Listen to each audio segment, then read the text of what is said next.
Star Wars en direct remercie ses partenaires Mint Inbox, Planète Star Wars Universe, le groupe Star Wars Geeks Québec, la boutique Kaya et la convention Génération Star Wars et Science-Fiction.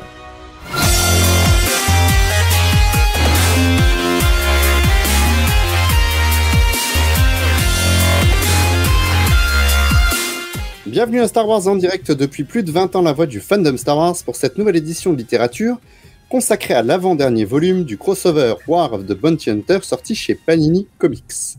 Au micro, Loïc, et pour discuter de ces épisodes, j'accueille mes comparses que sont Thomas et Jean. Bonsoir messieurs, comment ça va? Ça va bien, merci. Salut à tous, bonjour à tous, super content d'être ici pour encore discuter de comics avec vous. Exactement, parce que nous, on aime les livres.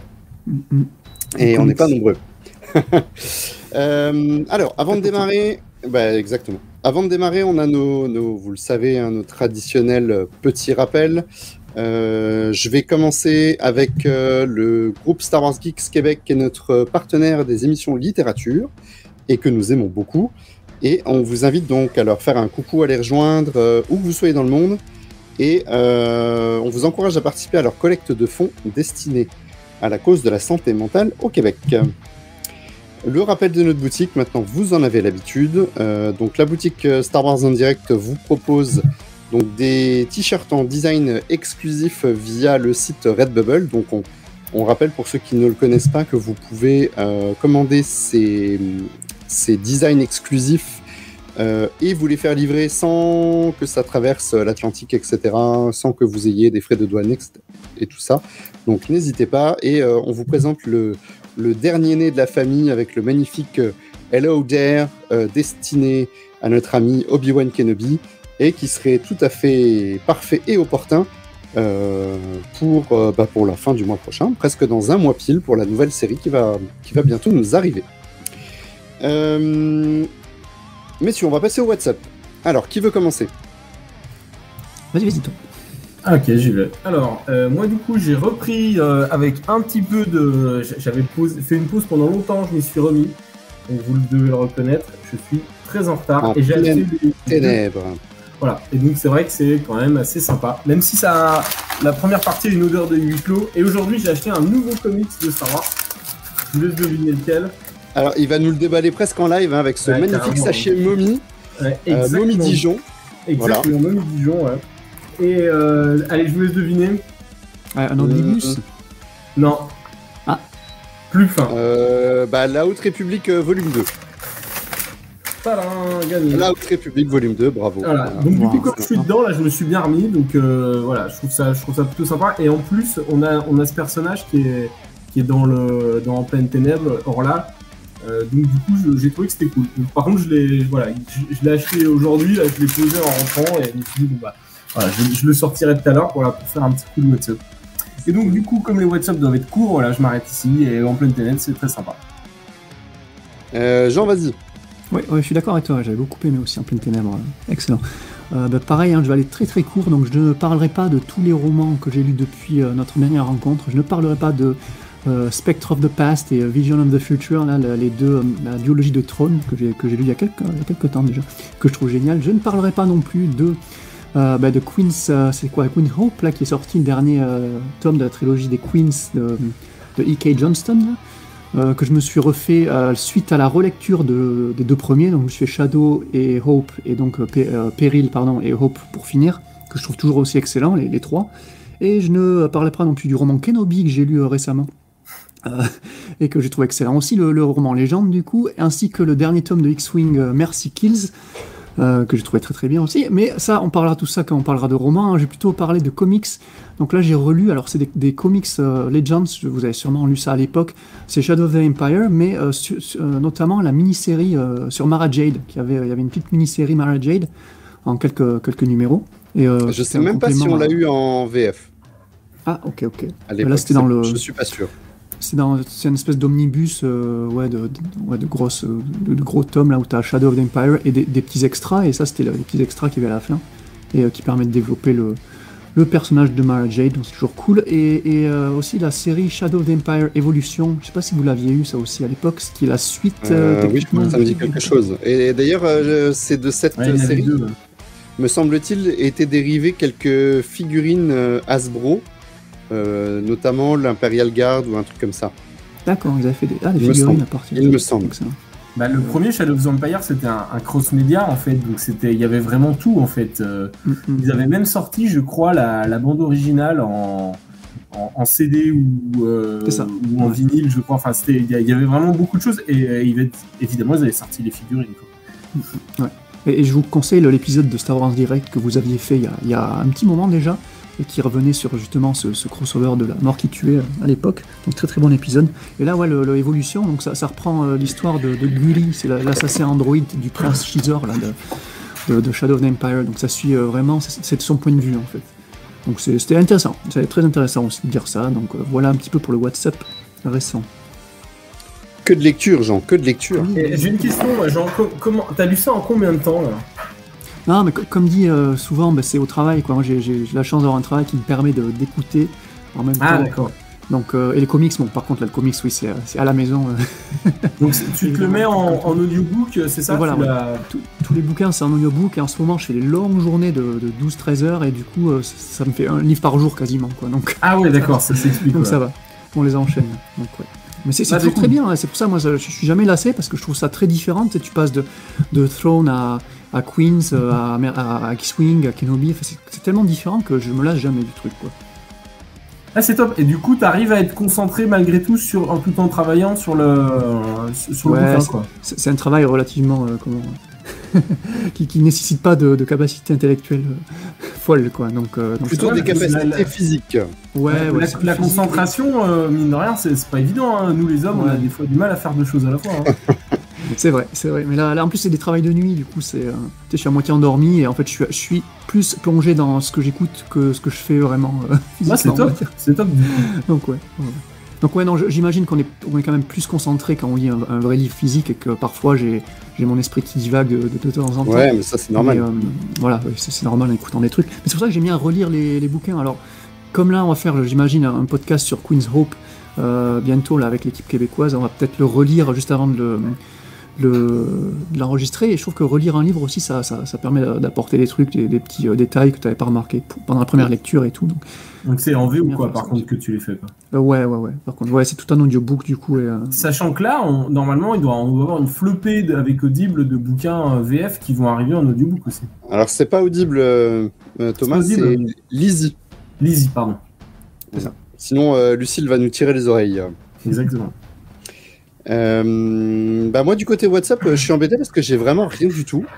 Je vais en reparler juste après, mais j'ai enregistré une émission la semaine dernière et j'ai pas eu vraiment le temps de faire quoi que ce soit depuis. Mais je voudrais revenir sur une petite news puisque cette semaine a été annoncée quand même l'adaptation, on peut dire, l'adaptation manga du Mandalorian. Donc il y aura, donc là c'était le premier volume exactement. En sachant qu'en VF, on commence la semaine prochaine à avoir les parutions comics aux alentours du 4 mai. Peut-être qu'avec maintenant un peu de chance, c'est quelque chose qu'on va voir arriver dans nos contrées, cette série Mandalorian et la série Rebels, etc. Donc, je pense que ça pourrait être... c'est une sortie VO, là? C'est le manga en Ouais, là c'est de la VO, hein, c'est de l'anglais. D'accord. Okay. Donc... je pense qu'on peut commencer à espérer quand même de les avoir, à moins que ces mangas Star Wars fassent vraiment un flop. Ça restera à déterminer dans le futur, mais je pense que vraiment, on peut avoir quelque chose vraiment de très très sympa. Et ça reprend la même histoire, quoi, de base. Ouais, ça reprend la même histoire. Alors c'est ça qui est dommage, puisque c'est une adaptation. Maintenant, franchement, je suis pas contre du manga Star Wars, surtout que il y a quand même un engouement manga qui est considérable, et je me dis que Star Wars doit surfer sur la vague, et surtout en VF où on propose pas ces produits-là, donc moi je me dis vraiment une belle complémentarité, quoi. Je me demande si j'aurais pas préféré avoir des éléments, des compléments, un genre de légende qui viendrait nous raconter d'autres histoires ou faire le Wikipédia, mais bon. Ouais, je sais pas, j'ai bien envie que le passé du Mandalorien et ce qu'il fait autour des moments où on le voit pas à l'écran nous soit raconté à l'écran. Je trouve que c'est Ouais, ah oui, ce serait encore mieux. Ça aurait été pas mal. Après, faut se souvenir qu'on avait des projets littérature qui ont été annulés au niveau du Mandalorien. Alors pourquoi pas peut-être essayer de réintégrer des choses qui ont probablement déjà été écrites dans ce manga en fil rouge ou sur les à côté. Ça pourrait être sympa. Mais ça, on verra. On verra. Et donc, c'est tout pour mon WhatsApp. Et on va faire un petit point sur nos récentes émissions. Vous retrouverez donc sur le site et autres agrégateurs de podcasts un Star Wars en direct Quad 9 du 20 avril avec les actualités, discussion des actualités Star Wars. Vous retrouverez Aude et moi-même. Et on discute justement, notamment, on discute littérature, on discute beaucoup du planning Panini qui avait été annoncé très récemment au moment de cet enregistrement, mais pas que. On vous dévoile aussi des anecdotes, c'est assez drôle, donc allez y faire un très bon choix. Le petit jeu à la fin aussi là, c'était. Et un petit jeu que, alors je vais me la péter, mais je l'ai gagné. Donc c'était Loïc versus le chat, et je suis pas peu fier d'avoir gagné. Ouais, versus le monde. Excellent. Un Star Wars en direct express avec la deuxième capsule du guide de survie à Célébration, puisque vous n'êtes pas sans le savoir, mais c'est bientôt le moment de la célébration.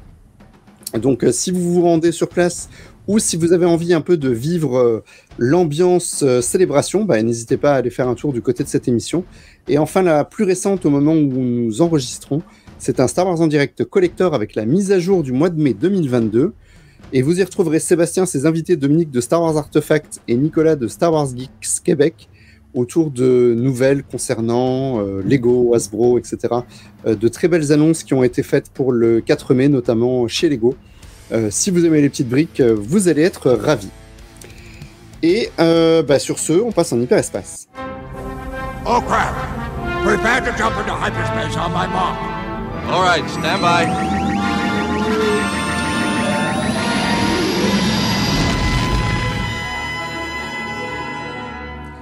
Et on est de retour et c'est parti pour donc ce volume de la guerre des chasseurs de primes, War of the Bounty Hunter, le volume 4, 16 €, sorti chez Panini Comics au mois de mars. Et on écoute Jean pour le résumé. C'est 16 €, c'est encore... Eh oui, encore 16 € pour 7 épisodes. Ouais, il y a 7 numéros, donc il y a 2 numéros de Dark Vador dans ce volume. Donc le premier numéro, c'est un flashback qui se passe, un genre de flashback, on va dire, qui se passe avant. On a vu tout ce qui était enchères et combat contre Kira à Vador. Donc là, ça se passe avant, où on voit donc Vador et son comparse Ochi de Bestoun qui vont aller se confronter à Boku le Hutt, puis un peu plus tard à Crimson Dawn directement. Par la même occasion, il y aura Vador qui va tester Ochi, et ce dernier va nous montrer un peu tous ses talents de combattant, toutes ses capacités. Voilà. Le numéro 16 de Dark Vador, lui par contre, on revient donc après l'enchère. Donc on revient après l'enchère. Attendez, où est-ce que sont mes notes? Tac, ouais. Et donc on avait laissé Vador face à Han Solo, après le combat contre Kira justement, et là il va donc chasser Luke à bord de vaisseau, et l'ambassadeur Moore va lui mettre des bâtons dans les roues pour l'empêcher d'arriver à son but. Voilà. Ensuite, donc on a 2 numéros d'Afra également. Donc là c'est Afra et Sana qui sont à bord du Vermillon et qui vont essayer de voler un collier à une membre du Black Sun qui se révélera être une infiltrée de Crimson Dawn en fait. Donc l'artefact en question que Afra convoite est un data crystal dans un collier, et elle compte ramener cet artefact à Domina. Donc Domina Tag, je ne sais jamais comment on prononce ça, Tag. Ouais, c'est ça, Tag ou Tagué. Tagué. Moi je dirais Tag, ouais, c'est mieux. Tag. Voilà, et dans le 14, donc la fin du 13 se finit par la capture d'Afra et sa mise en prison dans le vaisseau de Kira, et donc le 14, on voit Afra et Sana rencontrer l'autre groupe dont tout le monde se fout, Lucky et Ariol, qui sont eux aussi en prison, et qui vont team up et vont s'échapper et vont se retrouver face à pléthore d'ennemis, dont Deathstick, qui est un peu l'ennemi récurrente, qui vient de temps en temps mettre des bâtons dans les roues à nos héros préférés. Ensuite, on a le numéro de la série principale War of the Bounty Hunter 4 par Charles Soule, qui reprend là directement la seconde de la fin du numéro 3, où t'as Vador qui menaçait de tuer Solo, de couper la carbonite en deux si Luke ne se montrait pas. Au final, Luke ne veut pas se montrer, Vador finalement ne va pas couper Solo, comme on s'en doute évidemment, et il va plutôt embarquer la carbonite dans sa navette. Et donc Leia, Chewie et leur groupe de héros vont poursuivre la navette, qui elle-même va se faire poursuivre par comment il s'appelle, Boba Fett. Boba Fett qui lui va se confronter à Dengar et Valance juste un peu avant, va vaincre en quelque sorte Dengar, s'allier en quelque sorte avec Valance, et puis se lancer à la poursuite de la même navette impériale où se trouve Solo donc. Et Cliffhanger de fin, donc au moment où dans l'espace t'as tous ces vaisseaux qui se rassemblent, bam, t'as la flotte Hutt qui arrive et qui vient au milieu de tout ça. Voilà, ça finit sur ça.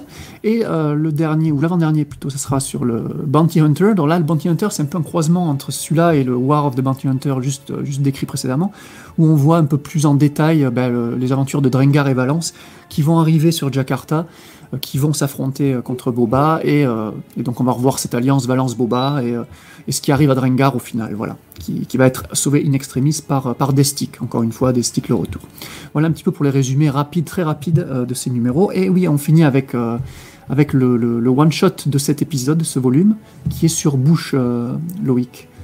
Oui, alors on y reviendra tout à l'heure, parce que là, on va vraiment d'abord se concentrer un petit peu sur cette intrigue principale, parce que ce volume de Bouche, contrairement aux autres one-shots qui étaient plutôt, je dirais, qui étaient quand même plutôt reliés, même de loin, ils étaient quand même reliés. Là, on est vraiment sur quelque chose, pour l'instant, qui est un petit peu à part, donc on va y revenir tout à l'heure. On va d'abord donc s'intéresser à ces épisodes que Jean nous a vraiment très bien résumés. Merci Jean. Et survol. Ouais, alors c'est très bien parce qu'en fait, tu as très bien résumé. Voilà, je vais enchaîner par mon avis. J'avais dit pour le volume précédent qu'on avait fait un petit peu du surplace, qui se passait pas grand-chose. Bah là, c'est encore pire. On a à peine quitté le Vermillon dans une partie des épisodes. On arrive maintenant dans l'espace, donc il nous a fallu 6 épisodes pour voir tous les personnages quitter le vaisseau, et encore pas tous, puisque Aphra, elle, est encore à l'intérieur du Vermillon. En tout cas, pour les autres personnages, ils ont quitté le vaisseau, ils ont fait un petit passage dans la neige pour se rendre eux-mêmes à leur vaisseau, et ils ont décollé, et ils se sont tous retrouvés dans l'espace, en orbite de la planète, prêts, tous sur les dents, accros, pour récupérer Han Solo. Donc, je suis un petit peu désabusé parce que forcément, je dis à chaque épisode, oui, alors j'attends le prochain pour voir s'il se passe vraiment quelque chose. Et puis là, encore une fois, c'est un petit peu la douche froide. Il ne se passe pas grand-chose. Vraiment, pour moi, dans ces épisodes, c'est d'une platitude. Les épisodes, s'entrecroisent, comme tu l'as dit, Jean, sans apporter de pierre vraiment à l'édifice. Alors certes, il y a des petites choses intéressantes, et tu l'as dit, par exemple, dans le premier épisode de Vador, on a un petit peu un jeu d'alliance, puisque on a Ochi contre Sly Moore, on a beaucoup contre Vador et contre les Hutt, puisque voilà, il y a d'abord un jeu avec Vador et beaucoup pour piéger Jabba, pour qu'il se tienne un petit peu à l'écart. Jabba, lui, il est pas bête. Vador, il est pas bête. Ochi, il est complètement un petit peu paumé. C'est peut-être celui qui est le plus paumé, qui sait pas trop ce qui se passe, et il se fait tester par Vador. Donc ça, c'était vraiment sympa. Attention, j'ai dit du bien dans l'épisode de Dark Vador, donc je suis assez content. Et il se passe des choses, au moins dans c'est peut-être l'épisode, on va dire, des séries principales sur lequel, pour moi, il se passe le plus de choses. Aphra, j'ai vraiment du mal. C'est pas vraiment lié à l'intrigue principale.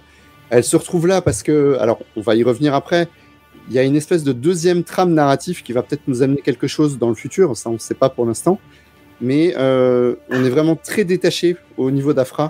Elle est dans le vaisseau avec Sana, ils sont là tous les quatre, ils vont faire donc avec Ariol et Chance, ils vont faire ils vont être obligés de collaborer pour quitter la prison, voilà, faire face à Destic, faire face à l'ex-mentor là, qui Galine, donc le mentor des mecs. Tout ça pour récupérer le collier qu'ils sont censés ramener à Domina. Donc bon, pour l'instant, je vois pas trop l'intérêt. Ça bouffe un peu la place pour rien. Dans War of the Bounty Hunter, c'est le pire parce qu'il se passe absolument rien. Ils sont dans la neige, ils se parlent, ils s'affrontent. Alors un petit peu, on voit donc un jeu d'alliance qui change puisque Boba va quitter Dengar pour se rapprocher. Non, pardon, Valance va quitter Dengar pour se rapprocher de Boba. On sait pas pourquoi d'ailleurs. Hein. Il n'y a pas vraiment de. Ils veulent sauver Han Solo, pour des raisons différentes évidemment, mais ça reste quand même des adversaires. Donc je trouve que ça a pas beaucoup de sens ce qui se passe.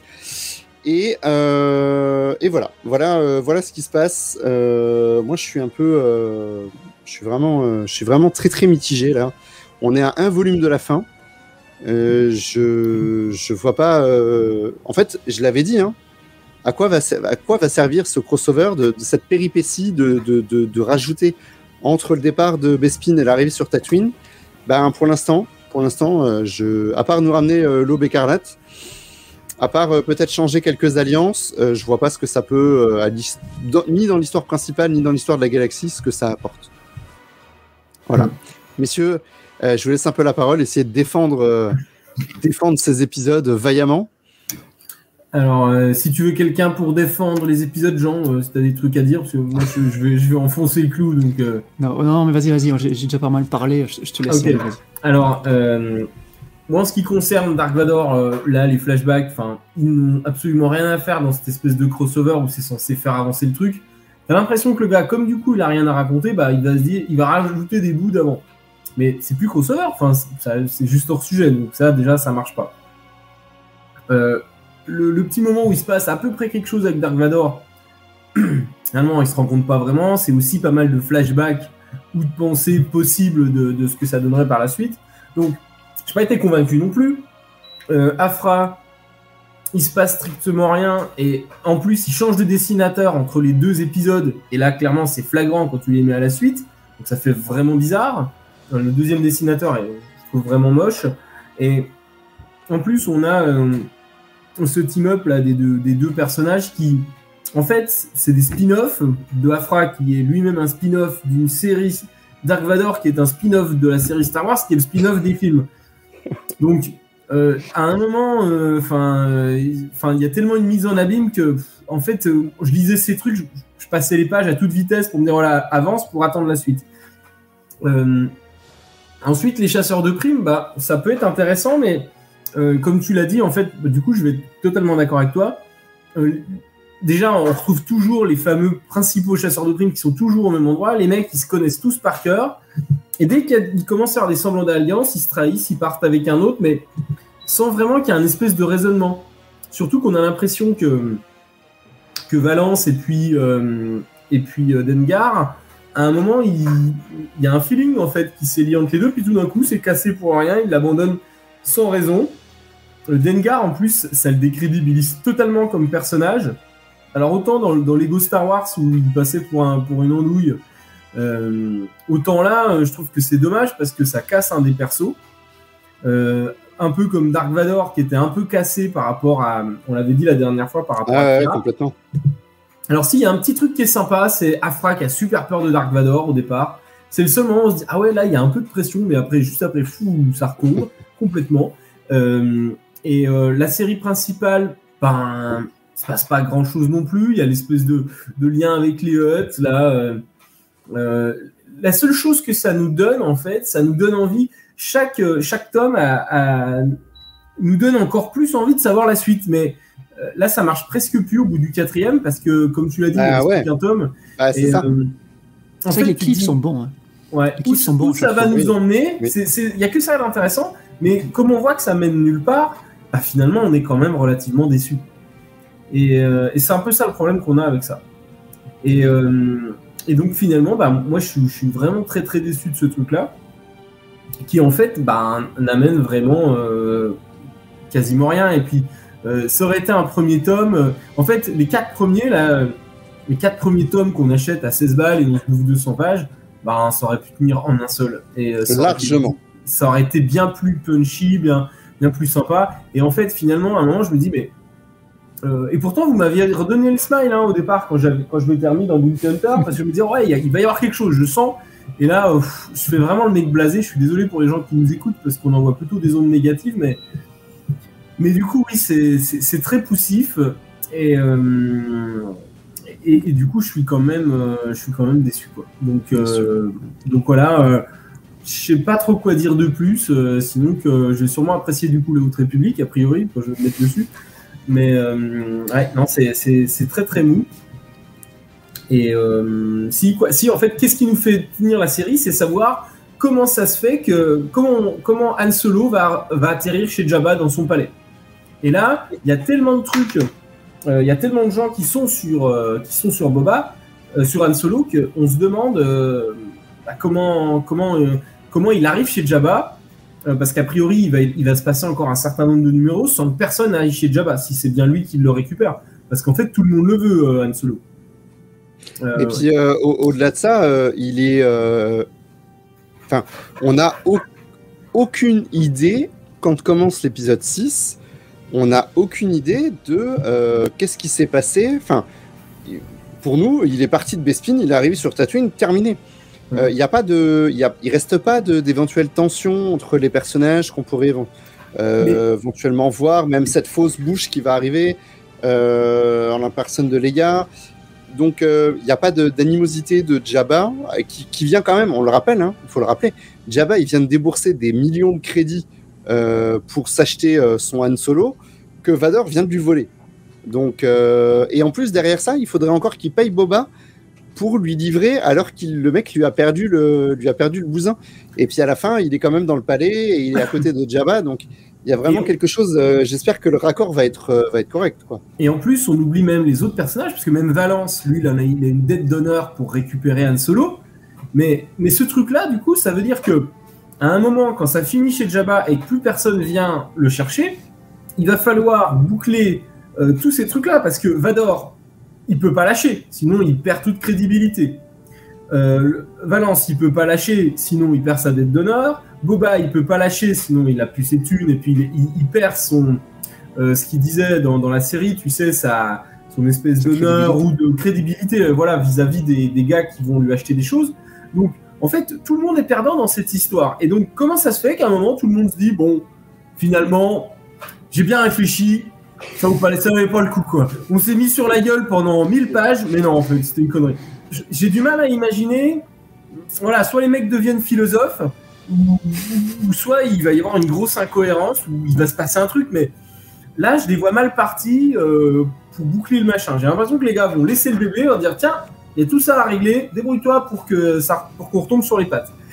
Et je pense que en plus de nous avoir emmerdés pendant 1000 pages, je pense qu'en plus, ils vont créer des incohérences. Voilà. Et donc, de fait, je trouve que c'est très très décevant, comme c'est parti. J'ai pas lu le tome 5. Donc, on verra ça dans le tome 5, du coup. Ah, vas-y, Jean. Essaye de défendre ces épisodes. Ben justement, là, je vous écoute, et plus ça va, plus je me dis que, ouais, au final, c'est marrant, on le répète à chaque fois, dans chaque épisode, là, pendant ce crossover, mais plus ça va, et plus je me dis que la lecture en 100%, ça sera quand même bien mieux, au final. Parce que là, tu suivras ton équipe de perso, et puis ça sera pas prise de tête, tu les suivras dans leurs aventures, et puis... ouais, voilà. Alors, on va quand même... Ça passera rien pour autant. Ben, c'est ça, parce qu'on va quand même suivre des volumes en 100%, entre la première et la dernière page, et je pense notamment surtout à la série Star Wars, il ne va rien se passer. Les personnages seront toujours au même endroit s'ils seront sortis du vaisseau, quoi. Ouais, c'est-à-dire que le mec va se faire chier pendant un 100% en entier, et il va passer sur le deuxième, ah merde, j'ai déjà vu ça, oh putain, et tout le long, en plus, c'est la fin. Que nous, au moins, on est tenu en haleine par, il va peut-être se passer un truc, mais au final, il se passe rien. Mais au moins, on nous fait croire qu'il va peut-être se passer un truc. Que le gars qui aura vu la fin de l'histoire, imaginons, il commence par la série principale ou n'importe laquelle, il sait la chute, il va lire tous les 5 ou 6 autres 100% en se disant, bon, je vais les lire, mais je sais qu'il va rien se passer. Voilà. Bon, même si c'est intéressant... Ouais, on est un peu vache. Ça va être compliqué, mais ouais, je suis un peu moins véhément que vous, mais je comprends totalement vos points de vue. Hein. Je comprends totalement ce qui déplaît. Là, moi, en fait, j'étais tellement déçu. Ça m'a un petit peu chafouiné, là, le numéro 3, que là, ce numéro 4, j'ai trouvé que c'était un peu mieux quand même, tu vois. Alors je vais m'expliquer, hein. Ne me jetez pas la pierre encore une fois. Alors déjà sur les Dark Vador, c'est vraiment moi les Dark Vador en ce moment, c'est la série la plus faible, hein, on est un peu d'accord sur ça. Je trouve que Pac et Yenko, l'équipe, c'est pas la meilleure équipe du monde. Hein. Là, j'ai bien aimé le premier numéro quand même. Déjà, il n'y a pas de flashback. Déjà, ça, j'étais content, pas de flashback. Bah non, c'est un flashback. Ouais, voilà, le numéro en lui-même, ça se passe un peu avant. Ouais, ça aussi, c'est pareil, c'est tout ce qui est chronologie. Des flashbacks qui sont bons. Hein. Ouais. Enfin, non, il n'y a pas de flashback des films, en fait. C'est ça qui nous gênait, tu te rappelles, dans le numéro précédent. Là, tout le numéro, c'est un peu comment... T'as des explications de pourquoi beaucoup va parier, va monter les enchères contre Jabba, parce que c'est vrai que c'était une question qu'on avait aussi, mais d'où il parie contre Jabba, vu que lui c'est le même clan, quoi. Donc là on a un peu l'explication du pourquoi, du comment. J'ai bien aimé le test d'Ochi. Bon, alors c'est très pam pam boum boum, c'est que des pages d'action, mais moi Ochi je le trouvais de plus en plus ridicule, plus en avancé, à part son apparition au tout début, ou quand il chasse Vader sur Exegol, je crois que c'était. Ouais. Ça j'ai bien, je trouvais stylé tout, mais dès qu'il s'était fait ramener par Vador, qui s'était allié à lui, je trouvais complètement ridicule. Là, tu vois un petit peu ses capacités de fighter, donc j'ai trouvé ça sympa. Donc j'ai trouvé le numéro sympathique, tu vois, pas ouf, mais agréable à lire, tu vois. Les dessins, je trouve ça plutôt joli aussi, tu vois. Et le 16, par contre, j'ai pas compris donc le numéro Dark Vador suivant. Alors j'ai bien aimé la petite recherche qu'il y a, la mise en page au début, je sais pas si vous vous rappelez, où tu sais, il coupe avec son épée, il coupe la case en deux. Et donc là, tu as des flashbacks des films, le retour. Oui. Mais la façon dont c'est fait, je trouve ça relativement sympathique. Oui, dans le découpage, c'est sympa. Mais si tu veux, en fait, c'est un peu noyé dans le reste qui est tellement moins intéressant qu'on y prête quasiment plus attention, quoi. Ouais. Non, c'est vrai que la forme est sympathique. C'est un flashback. C'est le fond qui. Ouais, voilà. C'est tout ce qui est fond. Je suis d'accord avec vous, ça pêche énormément. Et justement, j'avais des questions parce que moi, j'ai pas compris ce numéro-là en fait. Je trouve ce numéro très très bizarre. Alors, ok, niveau action, on est servi, il se passe pas mal de trucs cool, on s'ennuie pas vraiment de ce côté-là. J'arrive pas à comprendre pourquoi déjà Moore en veut à ce point à Vador en fait, jusqu'à aller réparer le. Rappelez-vous, elle envoie de ses droïdes pour réparer le l'X-wing de Luke qui se fait abattre par Vador. Elle va réparer. De son ennemi. Elle nous fait une Hux. Il faudrait qu'on parle un petit peu des technologies qui sont quand même un peu démesurées aussi. Hein. Je sais pas si vous avez tilté le moment où Lobo, en fait, tu passes un coup de fil, clac, ça te flingue le vaisseau en un seul coup, ça te fait un espèce de canon à ion.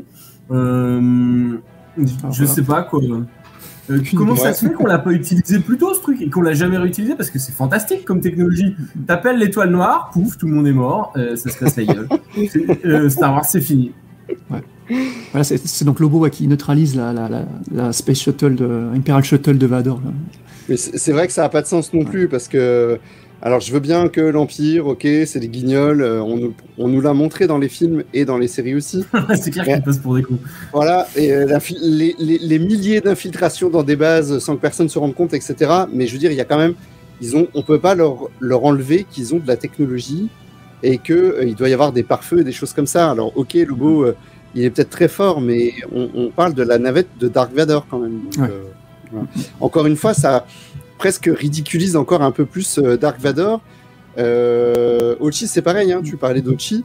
Ochi, au final, il est presque là, il est presque, je sais pas, mieux que Vador. Ouais, non, mais dans le charisme, il a presque plus de charisme que Vador et plus d'intérêt à suivre que Vador, que j'ai plus envie de lire Vador là. Peut-être vivement la série Obi-Wan. Peut-être que les mecs, on leur a dit vérifiez juste que personne soit déguisé en Stormtrooper, c'est le seul piège qui peut nous arriver. Et que pour une fois, ils ont vérifié ça, ils disent c'est bon, personne n'est déguisé. Et clac, du coup, ils se sont pris ça dans les gars. C'est marrant que tu dis ça, pour rebondir à ce que tu disais, Loïc. C'est qu'en lisant le Dark Vador 16, le deuxième numéro, du coup, j'étais un peu circonspect du fait de savoir que Vador, en fait, il apparaît quasiment pas. Et j'avais plus l'impression de lire un épisode de Star Wars, en fait, que de Dark Vador, parce que tout le passage avec Luke qui est dans l'espace, qui se fait harponner par je sais pas qui d'ailleurs, je sais même pas qui c'est qui attaque Luke, j'ai pas trop compris vraiment ce numéro, qui se fait sauver par Vador, mais qui shoot down quand même, enfin bon, c'était très très confus. Donc celui-là c'est vraiment le numéro que j'ai pas aimé du tout, mais voilà, moi j'ai été gâté dans ce volume-là, il y a 2 numéros d'Afra les gars. Et moi les Afra, vous savez ce que j'en pense, je suis zéro objectivité, moi j'adore. Alors, ouais quand même. Oui. Enfin, je veux dire, on est dans la guerre des chasseurs de primes. On est censé suivre les aventures de Han Solo dans la Carbonite que tout le monde convoite, et là on suit quand même. Oui, Afra, là ça n'a rien à voir. Ouais. Punaise, dans une quête qui n'a rien à voir. La seule chose en commun, c'est qu'elle est sur le Vermillon. Le vaisseau, ouais, c'est ça. Le vaisseau de Kira. Ouais. C'est tout.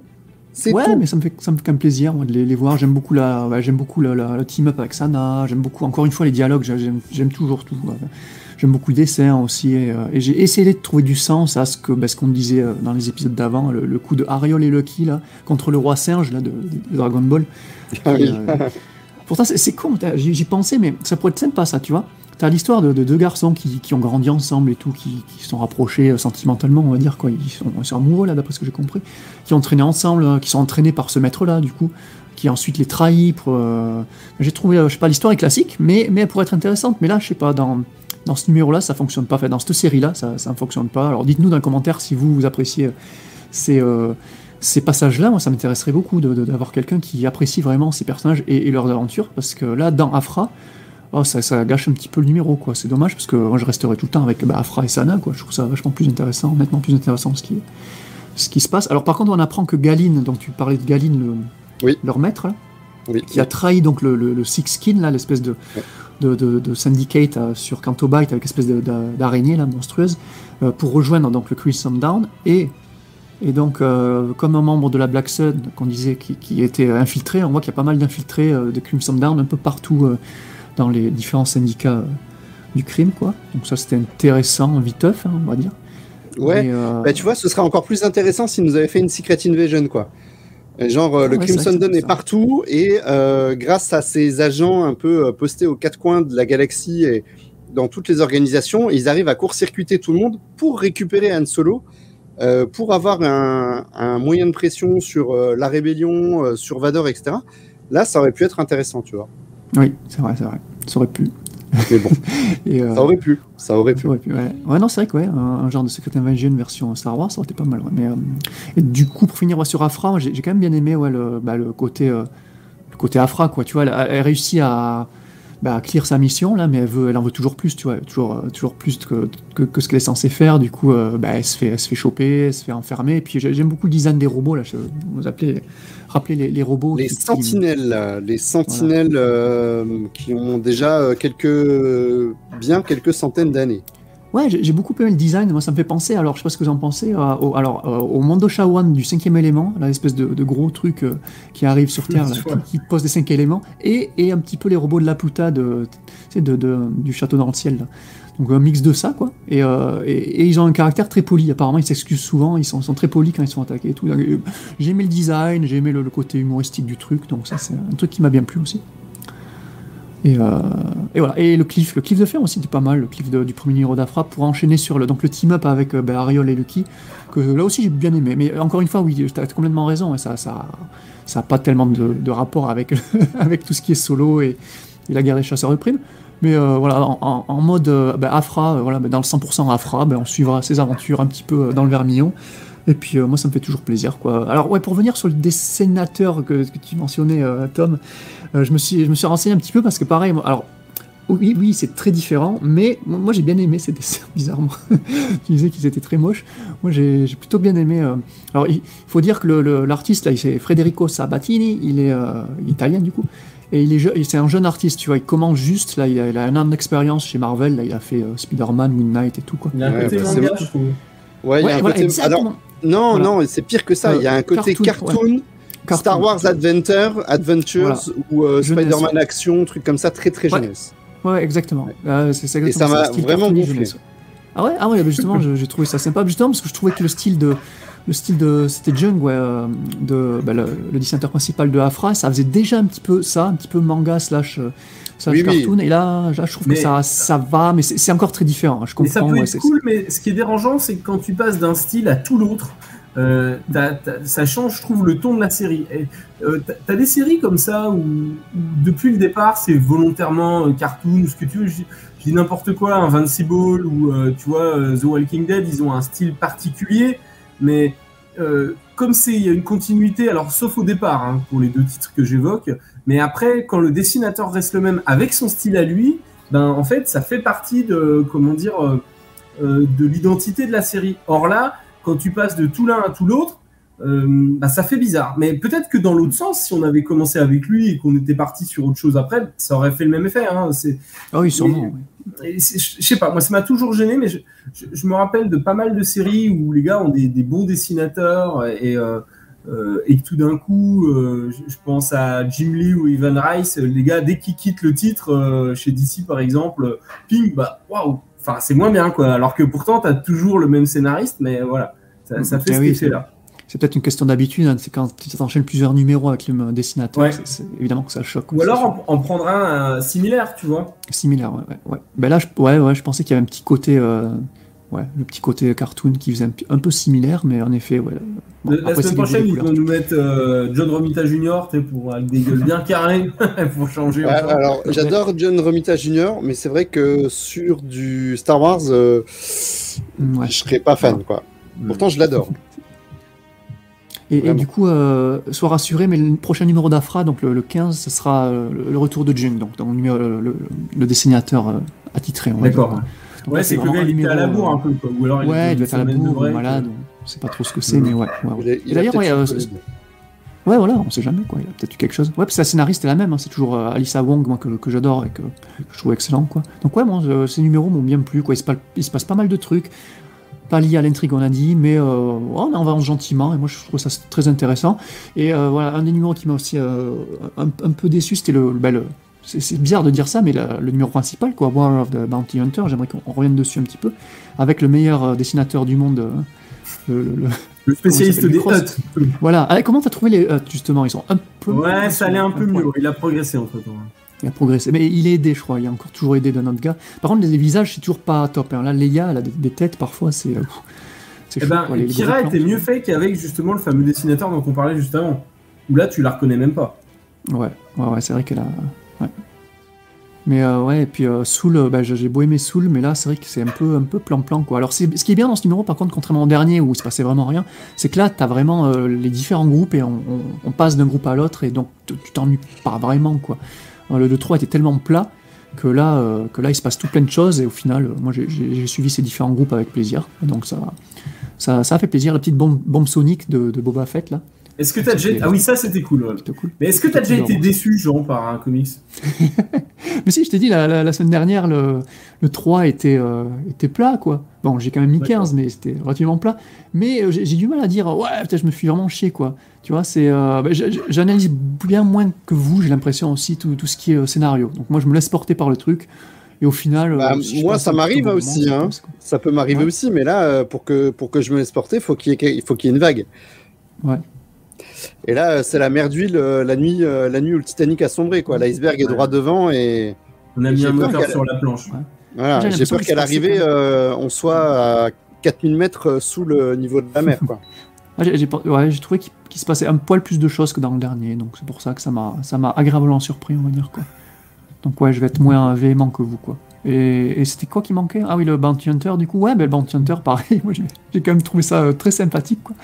Mais déjà, j'ai bien aimé le fait qu'on explore un petit peu le passé de Valence, là. Je sais pas si vous vous rappelez, mais tout ce qui est son histoire avec son ex, c'est quoi? C'est la fille d'un des clans aussi qui s'est fait capturer, qui s'est fait récupérer par son ex, justement, et du coup qui est en danger, parce qu'à ça c'est important pour la suite, hein, parce qu'apparemment le Crimson Dawn serait à la recherche de cette mystérieuse fille-là.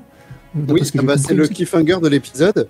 Donc Cadelia, la demoiselle, la jeune fille qui l'a sauvée dans le premier volume de la série, et qui est cachée sur une planète avec des rebelles, je crois, intéresse beaucoup l'Aube écarlate, et notamment Destic, qui va être chargé de la récupérer. Donc, alors pourquoi, on ne sait pas encore, mais c'est peut-être le seul truc qui me dit ok, ça peut avoir un intérêt, parce que dans cet épisode, on retrouve la team B, on va dire, de la série Bounty Hunters, dont je me souviens même pas les noms des personnages tellement j'en ai rien à faire, qui sont partis chercher Zuckuss, on l'avait vu dans le volume d'avant, et donc là cette fois-ci en fait, ils arrivent, ils atterrissent sur Jekara et ils vont libérer Bossk au passage. Donc voilà, en fait c'est à peu près tout ce qui se passe dans l'épisode, puisque tout ce qui concerne Valence, on l'a déjà dans le War of the Bounty Hunter 4. Ouais, donc, complètement, mais on l'a en plus joli. J'ai remarqué ça. Oui, c'est plus joli que Lucross. Et le combat, justement, Boba contre Valence, c'est un combat vite. Justement, dans la War, c'est 2 pages le truc, c'est bâclé. Là, c'est un poil plus long, ce qui est bizarre parce que c'est pas vraiment la série principale, on va dire. Mais c'est plus beau. Moi, j'ai trouvé ça plus beau. Comment il s'appelle Villanelli est toujours top quoi. Il fait des bonnes splash pages. Et puis on n'a pas de changement de dessinateur. Alors juste un truc qui m'a chafouiné. Alors on le voit pas clairement, mais on peut quand même supposer que Bossk a ses jambes alors qu'elles avaient été coupées 2 numéros avant. Alors où ça repousse vite, c'est possible, hein, comme le fameux Namek de Dragon Ball Z dont nous parlait Thomas la dernière fois. Où il y a une petite incohérence. Après, il y a rien de dramatique parce qu'on les voit pas, mais à un moment donné, il attaque quand même les personnages une fois qu'ils se libèrent et il semble visiblement être debout derrière elle. Donc voilà. Donc ça, c'est pour la petite. Ouais, c'était pas mal ça, ce petit passage avec Bossk aussi. J'ai bien aimé le retrouver. Et si tu comptes bien, c'est qu'on a 5 Bounty Hunter iconiques là dans ce numéro. Et aussi pour faire une comparaison, une comparaison avec Dragon Ball, je sais pas si t'as remarqué, mais les Namek dans Dragon Ball se font toujours couper les membres parce qu'on sait que ça repousse. Alors que, et c'est la même chose avec les 32 Shan dans Star Wars. Depuis qu'on a compris que ça repoussait, et ben tous les 32 Shan se font couper des membres et ça repousse c'était direct. Le cas dans Boba Fett, dans la série Boba Fett, ouais, effectivement. Et dans Haute République aussi, ils ont un 32 Shan. Vas-y que je te coupe le bras, t'inquiète, ça va repousser. C'est ça qui me fait dire qu'il y a une incohérence, c'est que Maître Skir, au moment de la Haute République, il le garde pendant longtemps, son bras coupé quand même. Ouais, je suis d'accord. Ouais, donc, ça aurait dû mettre plus de temps, oui. Ouais. Non, mais c'est vrai, t'as raison. Donc voilà, ouais, c'est vrai que bon, alors après, niveau dessin, bon, c'est forcément, effectivement, différent, puisqu'on a des épisodes indépendants. Je trouve, le dessin de celui-là. Ouais, alors surtout sur non, mais même le Lucross, je trouve, il fait très raté, mais il fait très franco-belge aussi, je trouve. Alors c'est peut-être les aplats de couleurs. Oui, celui-là, non, oui, je parlais du Lucross, oui, tout à fait. Oui. Ouais. Ça fait, je sais pas si c'est pas les couleurs, parce que les couleurs, elles sont vachement pastel, et je trouve que c'est quelque chose qui est vraiment. Et puis les visages qui font un peu pas réalistes, mais tu sais, ils font, enfin, je sais pas, c'est des traits, je trouve un peu droits, un peu, mais qui ressemblent quand même aux acteurs, quoi. Non, on reconnaît les personnages, mais sinon Vador, c'est toujours, moi je trouve ça toujours moyennement top. Là, je trouvais que c'était plutôt le haut du panier sur ces deux-là. La série Star Wars, elle est pas là. Afra, c'était, voilà, moi je trouve que c'était une catastrophe les 2 épisodes. Bounty Hunter, voilà, on vient de le dire, c'était magnifique. Et War of the Bounty Hunter, c'était pas terrible. Donc, ah oui, voilà. Effectivement, oui. Bilan mitigé. Pour moi. Je vous propose qu'on passe au dernier épisode. Donc c'est le one shot qui est consacré à Bush. Moi je voulais qu'on le laisse de côté parce qu'il est vraiment totalement détaché de l'intrigue principale et il est plutôt relié à Afra d'ailleurs. On aurait presque pu faire un petit volume en mettant tous les épisodes d'Afra et celui-là avec, ça aurait pu avoir du sens. Alors, se demander comment ils vont le caler en 100% d'ailleurs, tous ces trucs-là. Mais ça ils auront un volume avec ils appellent ça les compagnons, donc tous les one-shots. Ouais, les one-shots seront tous publiés ensemble. Donc en fait, on va suivre Bush qui traque à l'aide de son clan des Ubies. Donc quatre autres mercenaires ou / chasseurs de primes qui sont tous dans le même style que lui, avec les mêmes casques et les mêmes équipements, et qui vont en fait, ils sont venus récupérer la voiture qui a été volée, la voiture du chef du Soleil Noir, donc le fameux chef qu'on a déjà vu plusieurs fois, qui n'est pas Xizor, mais qu'on a déjà vu plusieurs fois. La Batmobile de Burton, on peut dire. Ah ouais, alors je dirais plus la Batmobile de Val Kilmer de Schumacher dans Forever. Ouais, c'est vrai, c'est pas bête. Donc voilà, donc ils vont récupérer cette voiture, ça c'est vraiment le démarrage. Et puis ils vont ils vont être contactés par Margot, la seconde de Kira, qui veut les embaucher pour tuer la famille Tag, justement, dont on parlait tout à l'heure. Et donc à cette occasion, on va retrouver en fait Tag et toute sa famille, en fait, le conseil d'administration de cette immense société familiale. Elle les a tous réunis. Donc comme ils sont tous réunis, le groupe de mercenaires va en profiter pour essayer de tous les dézinguer sur demande de l'Aube écarlate. Mais Domina, qui elle, en fait, cherche à reproduire la technologie des sabres laser, mais sans Crystal Kyber, donc est armée, et elle va prendre la défense donc de sa famille, faire la découverte que son frère les a trahis, que c'est lui qui a livré l'endroit de la réunion à l'Aube écarlate, parce qu'il voulait récupérer l'entreprise, donc il voulait que tout le reste de la famille soit neutralisé. Et voilà, donc ils vont se battre, ils vont tous se battre. Domina va tous les maîtriser, et elle va leur proposer plus d'argent en échange des informations qu'ils détiennent sur l'Aube écarlate, et elle va également leur proposer de rentrer sur leur planète, puisqu'ils sont en fait punis, ils sont en exil, ils ont commis des crimes, et donc ils ne peuvent pas rentrer sur leur planète. C'est la raison pour laquelle ils sont en dehors de, je sais plus, Ubi4, je crois, Ubi4, un truc comme ça. Ouais, je crois que c'est ça. Donc voilà ce qui se passe dans cet épisode. Donc il est vraiment détaché de l'intrigue principale, il va peut-être s'y relier un petit peu après, mais j'en doute fortement.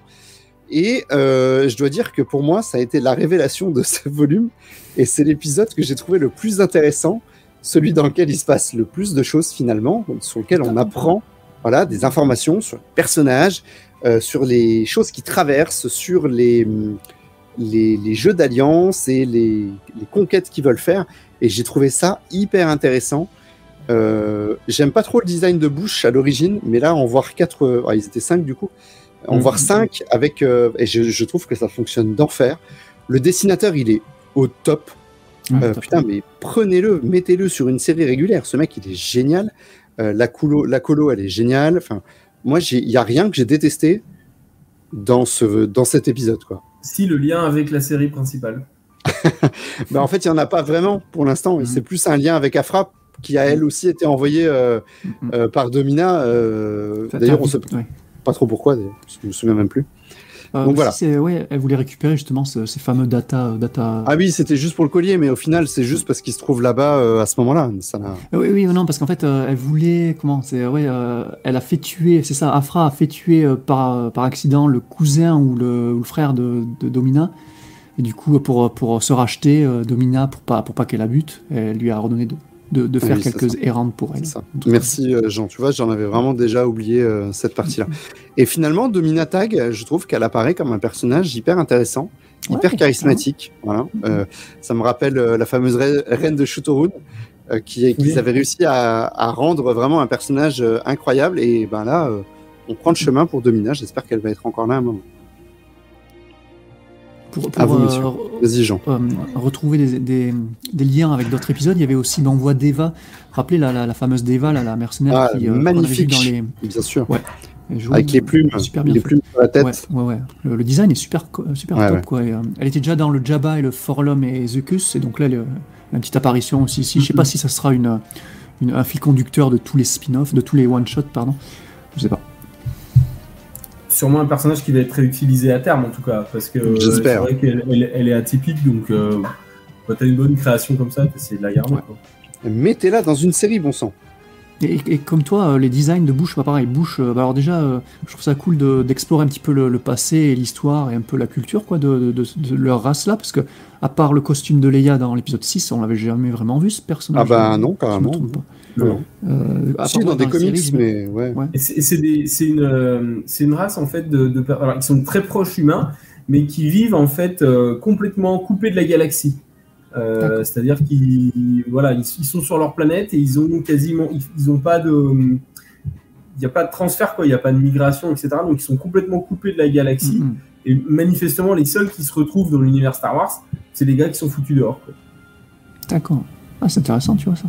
En plus, tu vois, c'est ce qui est cool, c'est qu'il y a un mystère, on voit jamais leur tête, et le passage où ils sont au resto et qu'ils font un petit meeting où ils enlèvent leur casque, l'image est coupée.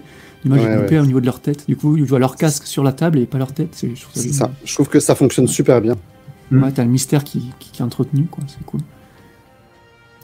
Je sais pas si tu voulais enchaîner sur quelque chose, Tom. Va arriver la question de, encore une fois, comment Leia va récupérer ce costume pour aller chez Jabba et quel est le lien pour... C'est ça qui est intéressant aussi, quoi. Puisque ce perso, en fait, on le voit jamais. On voit juste son costume qui a été piqué quand il va chez Jabba. Et on retrouve encore la fameuse fin de Star Wars du gars qui est dans l'armure d'un autre type, quoi. Et, je crois que Francis pourrait te dire que en fait on voit comment Leia s'emparait de l'armure de Bush dans un épisode de... Alors c'est quelle série? Je me plante pas. C'est de Fate of Destiny. C'est quoi la série là? La série où tu as tous les personnages féminins sur... je sais plus, j'ai oublié le nom. Fate of Destiny, non? C'est une série Star Wars? Ouais, la série animée pour enfants sur YouTube à un moment. Quelque chose avec le début. Oui, je sais plus. Il y a Destiny dedans. Ouais, il y a Destiny dedans. Bref. Et là, il y avait un épisode, si je me rappelle bien, où tu voyais Leia qui... et là, c'est des souvenirs très lointains, donc je peux peut-être me tromper. Corrigez-nous dans les commentaires si vous avez la réponse, mais je crois que c'est un truc comme ça. Donc on sait, je crois, canoniquement, comment Leia récupère son armure. Mais oui, entre-temps... Est-ce que ça va être canon? Je sais pas si les mecs au scénario vont s'emmerder. Alors, théoriquement, ils devraient, mais est-ce qu'ils vont réellement s'emmerder avec une petite série comme ça tu vois, un peu web-série, je sais pas, quoi. Bah, probablement pas, quoi. C'est... Après, s'il y a rien, techniquement, qui va à l'encontre, ils peuvent le faire, mais je vois pas l'intérêt, en fait, de garder ces Forces of Destiny, voilà. Je vois pas l'intérêt en fait de garder ça canon si t'as quelque chose à raconter. Par contre, si t'as rien à raconter, bah garde-le. Au pire. Mais est-ce que le gars sait que ça existe, quoi? C'est ça, quoi. Oh bah ça. De toute façon, les comics c'est déjà pas top. Alors les petites séries comme ça. Ouais, bon, en tout cas, ouais, non, c'est le dessin, comme tu dis, est top là, de ce numéro-là. C'est un espagnol, là, Baldeón, il s'appelle. Et il fait beaucoup de Marvel, il fait beaucoup de DC, de IDW, et c'est un bon, il connaît. Et ouais, pareil, comme toi, j'ai beaucoup aimé les dessins, la couleur aussi, le côté Power Rangers, mais c'est un petit peu les bouches de différentes couleurs, là, et les masques un peu différents. Ouais, ils sont différents, les autres. Ouais. Il y en a qui sont plus ou moins cool, quand même. Mais t'as l'impression qu'au début, tu te dis... quand tu vois les casques, tu te dis, le gars qui est dessous, il a forcément une gueule d'alien, mais en fait, non, ils ont des formes bizarres, c'est même pas pour absorber les visages, quoi. Est-ce qu'on avait leur visage dans le Legend? Oui, on en voyait des fois, ouais. Et donc, c'était des humains normaux, en fait. Ouais, c'est des proches humains, quoi. La nuance, elle est très faible, en fait, quoi. Peut-être ils ont pas de cheveux, je crois, que ceux qu'on voyait, c'était des chauves, je crois. Mais c'est peut-être le cas particulier de celui qu'ils avaient illustré, quoi. Ouais. Et pour revenir, oui, en plus, oui, on apprend que Bush a perdu un enfant, apparemment. C'était un parent. Oui, ça, voilà, exactement. D'ailleurs, on le voit en flashback. Hein On le voit en flashback. Donc, à un moment donné, il y a il est puni, en fait, de son crime. Je sais plus ce qu'il a fait.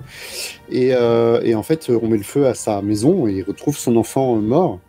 Et c'était intéressant parce que je m'attendais pas à voir ce genre de background avec un personnage comme celui-ci. Et ça, plus le côté exil, il y a vraiment un côté tragique chez eux qu'il faudrait vraiment explorer, quoi. Complètement. Ouais, non, super numéro, vraiment. Et oui, comme tu disais, Domina en mode badass, là, c'était ouf, quoi. Excellente. C'était excellent. Tout ce qui est relation avec sa famille aussi, donc l'espèce de splash page où tu vois vraiment toute sa famille, la table énorme dans la pièce. La façon dont ça donne pas envie d'avoir de l'argent dans la famille. Hein. Oui. Ah bah non, c'est clair. Ouais, comment elle arrive à trouver le traître qui les a trahis. Son propre frère. Ouais, mais forcément il y a de la frustration, quoi, tu vois. Ah bah c'est sûr. Bah surtout que elle est à la tête du truc et elle n'a pas envie de lâcher, quoi. Ouais, j'adore. Vraiment, le design et tout, vraiment l'espèce de robe là, parce qu'à un moment elle est en tenue de combat, elle se change pour être en mode vraiment en mode comme on la connaissait avant, quoi, avec la robe longue là, je trouve super jolie, quoi, vraiment. Ouais. Non, franchement, c'est magnifique le design aussi. Donc vos notes, vas-y Jean. On commence par la plus haute note, j'imagine. Ouais, bon alors. Pour revenir un peu sur la conclusion de ce volume-là, donc moi j'ai trouvé quand même qu'il se passait nettement plus de choses que le tome précédent. Donc moi c'est ce que j'avais reproché au tome précédent. Donc là, pas loin. Ouais, mais ouais, je sais pas. J'ai jamais trop aimé les notes. Moi je sais pas vraiment comment. Quelle est la meilleure façon de noter, quoi. C'est vraiment le ressenti, quoi. Là tu vois, j'ai fermé le dernier numéro. En plus tu finis sur Bush. C'est très subjectif, hein, donc. Ouais. Donc bon, ben ouais, désolé encore, mais je vais pas être très original. Moi, le fait qu'il se passe plein de choses dans chaque numéro, hein, j'ai beaucoup aimé. Bon, les 2 Afra, comme vous l'avez compris, mais le Bush, bon, j'ai adoré. Le Bounty Hunter, j'ai plutôt bien aimé. Et l'Évadeur, ben, moins déçu que les précédents. Du coup, au final, ça va quoi. Ça va. Même le numéro principal, War of the Bounty Hunter, là, qui est bien remonté, surtout comparé au 3. Donc ouais, donc j'avais mis quoi, un 17 au tome 1, je crois. Ben là, je crois que je vais mettre un petit, un 17 aussi, quoi. C'est 16, allez, 16, 17. J'étais pas loin, hein. Ouais, non, peut-être pas 18, ouais, j'avais mis 18 au 2, que j'avais beaucoup aimé, notamment, c'était le tome avec Dirge. Donc j'avais beaucoup aimé ce numéro en particulier, et puis l'album dans sa globalité, mais là, je te dis, le 3, vraiment plat, quoi, zéro émotion, et là, j'ai quand même bien pris mon pied, donc ouais, que ce soit l'histoire et le dessin, mais surtout le dessin aussi, moi, il n'y a aucun dessin qui m'a vraiment déplu, donc je mets un petit 17, allez, vas-y, on arrête sur ça. Pas mal. Vas-y Thomas. Alors moi, à chaque fois, je mettais quand même des bonnes notes, mais là, c'est vraiment le fait que ce soit le 4e tome et que ce soit encore poussif, j'ai du mal à mettre la moyenne, je mettrais presque un 9 là. Mais je pense que il prend un peu cher à cause des autres, tu vois. C'est comme quand un président, t'es déçu de lui, mais des fois, il cumule les conneries des autres avant. Bah là, c'est un peu la même chose, tu vois. C'est pas que de sa faute, le tome 4, mais cumuler, sachant que c'est le 4e tome et que c'est de pire en pire, bah voilà, je lui mettrais pas la moyenne, je lui mettrais 9. Ouais, comme quoi. Alors, moi, j'étais parti pour lui donner une très mauvaise note. Parce que, quelque part, je me disais qu'on peut presque s'en passer et dire un résumé ou écouter notre émission et puis prendre directement le volume 5, entre le 3 et le 5. Mais là, d'avoir reparlé avec vous de cet épisode sur Bush, je revis le truc et ça va me faire réévaluer ma note parce que j'ai vraiment beaucoup apprécié ce one-shot. Même si je suis d'accord, on restera 30 pages. Si l'avais mis au début du tome, ça aurait changé la donne, alors du coup. Non, pas du tout. Non, au contraire, je serais tombé encore plus bas. Ce qu'il y a, c'est qu'on a 30 pages sur 168, je crois. On va dire qu'ils m'ont convaincu, donc ça fait quand même un faible ratio. Mais j'étais parti plus pour un 5 sur 20, et là, il va quand même réussir à me faire donner la moyenne. Donc je vais partir sur un 10. Merci Bush. Juste grâce à cet épisode sur un personnage en plus dont je me fiche royalement, donc bravo quoi. C'est ça qui est cool avec ces one shots là, que ce soit Jabba ou même For Lum et the Cuss, c'est que ce 4e aussi. Du coup, c'est des personnages ultra secondaires, tu t'en fous un petit peu, que du coup tu peux pas être vraiment déçu et au contraire tu es agréablement surpris. Et ouais, c'est top. C'est peut-être plus libre aussi. Celui de Jabba, je l'avais trouvé pas forcément top, mais il y avait ce personnage de Deva qui était tellement intéressant que ça avait quand même remonté le niveau, quoi. Donc voilà, effectivement, on peut avoir des bonnes surprises. Comme quoi, voilà. Et pourtant, d'habitude, les one-shots, c'est pas les trucs les plus intéressants. Bah là, c'est le contraire. C'est le contraire. C'est l'histoire principale qui est un peu moins intéressante. Voilà, écoutez, messieurs, sur ces critiques, on va conclure cette édition de Star Wars en direct littérature. On va faire nos petits rappels. Vous pouvez partager avec nous vos suggestions, vos commentaires, vos réactions. Vous pouvez venir nous discuter avec nous sur Facebook, Twitter et Instagram. Mais bien sûr, vous aurez plus de chances d'interagir avec nous sur notre serveur Discord. Et pour ceux qui ont la vidéo, vous trouverez donc le lien en bas de votre écran. Sinon, on vous invite à venir sur nos réseaux sociaux. Vous y trouverez facilement la porte d'entrée. Et évidemment, notre chaîne YouTube aussi, vous pouvez venir commenter. C'est vrai que ces derniers temps, on n'a pas forcément passé régulièrement pour checker les commentaires et discuter avec vous, mais on va s'y remettre. N'hésitez pas à vous abonner, activer la cloche, ça vous permettra de connaître à l'avance nos émissions qui sont en live notamment, comme on a fait il y a 2 émissions et c'était pas prévu, donc vous pourrez interagir avec nous encore plus facilement dans notre chat. Et comme d'habitude, vous pouvez partager ces épisodes sur les réseaux sociaux et faire croître notre communauté. Et ça, ce serait vraiment sympa. Et donc, de la part de toute l'équipe, et de Thomas et de Jean, merci d'avoir été à l'écoute de Star Wars en direct, la voix du fandom Star Wars, et que la force soit avec vous.